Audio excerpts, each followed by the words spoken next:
Aussi que cet ouvrage pourrait être l'évangile de Barnabé, un texte dans lequel Jésus citerait l'avènement du prophète Mahomet.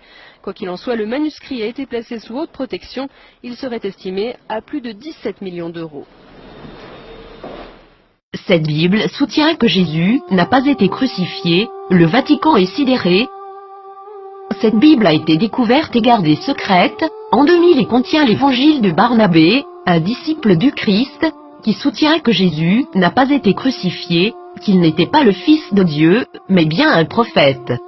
Cette Bible soutient aussi que l'apôtre Paul est appelé l'imposteur, que Jésus a fait son ascension tout en restant vivant et que c'est Judas Iscariote qui a été crucifié à sa place. Authenticité selon les rapports, les experts et les autorités religieuses, à Téhéran, insistent sur le fait que le livre est un original. Il est écrit avec des lettres dorées, sur du cuir relié et il est écrit dans la langue araméenne, qui était la langue parlée par Jésus.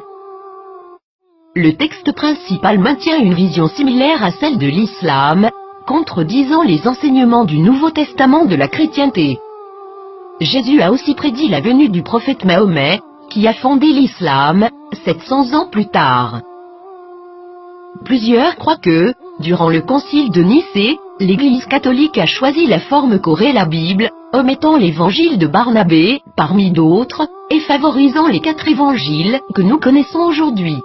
De nombreux textes bibliques ont commencé à faire surface depuis ce temps, incluant ceux de la Mère Morte et les évangiles gnostiques, mais cette Bible semble tout particulièrement inquiéter le Vatican. Qu'est-ce que cela signifie pour les religions chrétiennes et ses adeptes? Quelque chose d'inconfortable.